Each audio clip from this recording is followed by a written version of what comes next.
Apa jadinya kalau pemain muda yang sempat gagal total di Indonesia Masters, kini nekat pasang target menembus semifinal Indonesia Open Super 1000? Alwi Farhan punya jawaban yang tak terduga.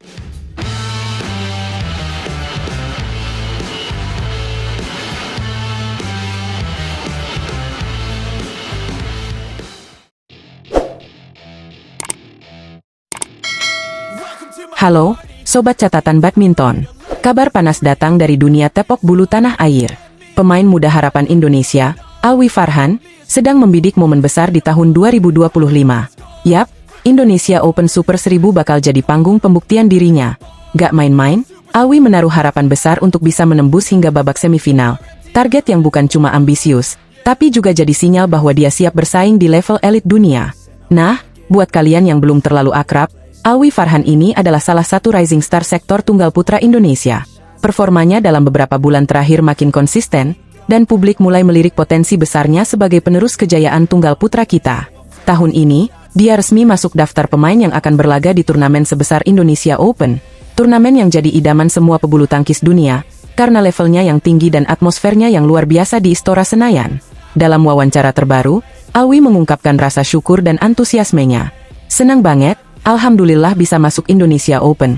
Begitu katanya dengan senyum yang mencerminkan tekad kuat. Tapi, tunggu dulu, dia juga gak lupa menyinggung soal kekecewaannya di Indonesia Masters sebelumnya. Yap, hasil di turnamen itu memang jauh dari harapan. Tapi justru itulah titik balik. Alwi bilang dia akan menjadikan pengalaman pahit itu sebagai cambuk untuk tampil maksimal di Indonesia Open nanti. Sobat Catatan Badminton, target semifinal yang dipatok Alwi tentu bukan hal sepele. Mengingat turnamen ini setara dengan Super 1000, artinya dia harus bersaing dengan nama-nama besar seperti Viktor Axelsen dari Denmark, Anthony Ginting rekan senegaranya, Loh Kin Yew dari Singapura, hingga Kunlavut Vititsarn dari Thailand. Tapi Alwi nggak gentar. Dia tahu permainannya kini makin matang, dan secara mental dia merasa lebih siap dari sebelumnya.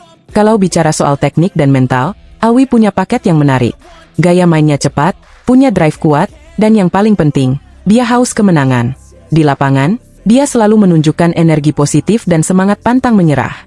Ini yang bikin pelatih nasional juga percaya, kalau diberikan panggung besar dan dukungan penuh dari penonton Istora, Alwi bisa jadi kejutan manis buat Indonesia. Dan jangan lupa, penonton Istora punya kekuatan magis tersendiri. Riuh dukungan dari tribun bisa mengubah pertandingan jadi arena penuh adrenalin. Kalau Alwi bisa tampil lepas, bukan tidak mungkin dia bisa melangkah lebih jauh dari semifinal. Mungkin, kita sedang menyaksikan lahirnya bintang besar baru. Perlu kalian tahu juga, keikutsertaan Alwi di turnamen sebesar ini adalah langkah penting dalam membentuk mental juaranya. Bersaing di antara pebulu tangkis elit dunia sejak usia muda akan mempercepat proses kematangannya. Apalagi, dengan sorotan publik yang semakin besar, tekanan itu justru bisa jadi bahan bakar untuk membuktikan diri bahwa dia bukan sekadar pemain pelapis. Dan tentu saja, semua mata nanti akan tertuju pada penampilan Alwi di babak pertama. Apakah dia akan melibas lawan perdananya dengan percaya diri? Apakah dia mampu menjaga fokus dan stamina di tengah atmosfer panas Istora? Semua itu jadi teka-teki menarik yang akan segera terjawab di awal Juni 2025 nanti. Jadi, buat kamu semua para pecinta bulu tangkis sejati, jangan lupa catat tanggalnya. Dukung Alwi Farhan dan para pejuang merah putih lainnya di Indonesia Open 2025.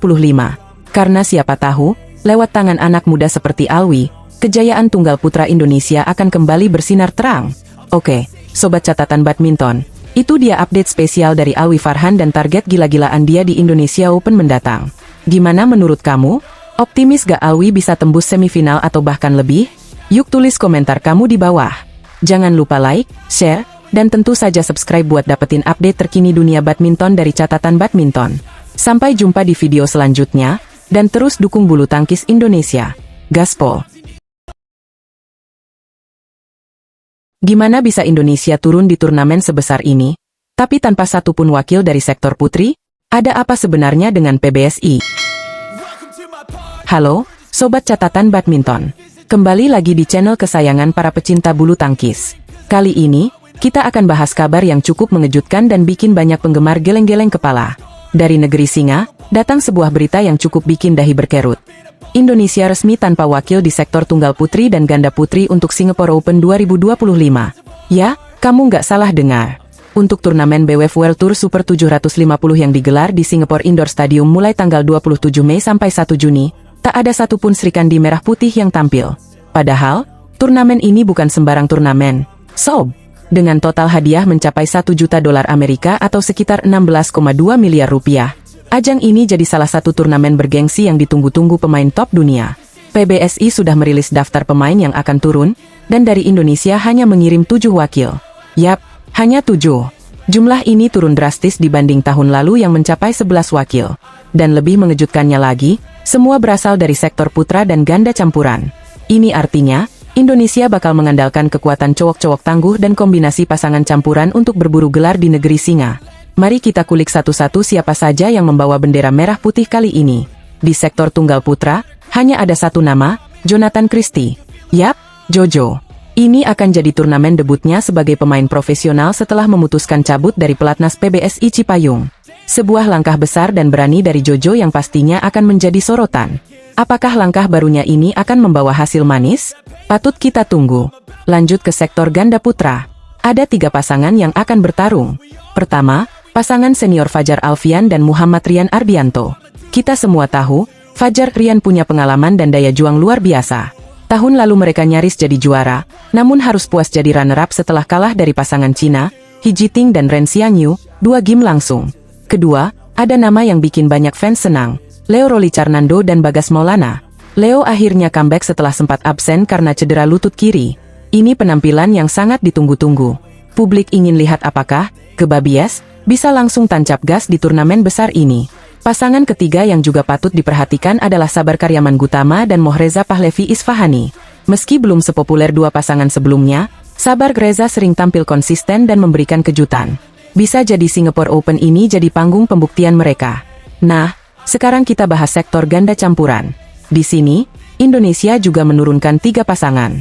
Yang pertama, ada pasangan muda Jafar Hidayatullah dan Felisha Alberta Nathaniel Pasaribu.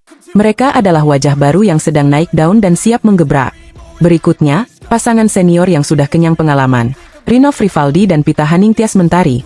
Pasangan ini dikenal punya teknik mumpuni dan mental yang cukup kuat. Lalu, ada pula pasangan Rehan Naufal Kusarjanto dan Gloria Emmanuel Wijaya, yang siap memberikan perlawanan sengit terhadap lawan-lawan berat dari negara lain. Namun, tak bisa dipungkiri, absennya wakil dari sektor putri menimbulkan banyak pertanyaan. Apakah ini strategi? Apakah karena performa putri kita sedang menurun? Atau memang karena alasan teknis dan kesiapan atlet? Yang jelas, ini adalah sinyal keras bahwa sektor putri butuh perhatian lebih, baik dari segi pembinaan maupun regenerasi. Menilik ke belakang, terakhir kali Indonesia meraih gelar di Singapore Open adalah pada tahun 2023. Saat itu, Anthony Sinisuka Ginting sukses mempertahankan gelar setelah mengalahkan Anders Antonsen di final dengan skor meyakinkan 21-16 dan 21-13. Sayangnya, kali ini Ginting absen dan estafet perjuangan dipegang oleh Jojo. Sobat catatan badminton, jika kita lihat dari susunan pemain yang turun, beban harapan jelas ada di pundak sektor putra dan ganda campuran. Meski jumlah wakil Indonesia lebih sedikit dari tahun lalu, kualitas tetap ada. Apalagi dengan kembalinya Leo Carnando, dan debut profesional Jojo, turnamen ini tetap menjanjikan banyak kejutan. Jadi, akankah Indonesia bisa mencuri gelar di tengah absennya sektor putri? Atau justru ini jadi titik balik bangkitnya sektor putra dan ganda campuran? Kita tunggu aksi mereka di lapangan. Jangan lupa dukung terus wakil-wakil Indonesia dan saksikan perjuangan mereka di Singapore Open 2025. Terima kasih sudah nonton sampai habis di catatan badminton. Kalau kamu suka dengan update seperti ini, jangan lupa klik like, share ke sesama pecinta bulu tangkis, dan tentunya subscribe biar nggak ketinggalan kabar terbaru seputar dunia badminton. Sampai jumpa di video selanjutnya, dan seperti biasa, salam sengit.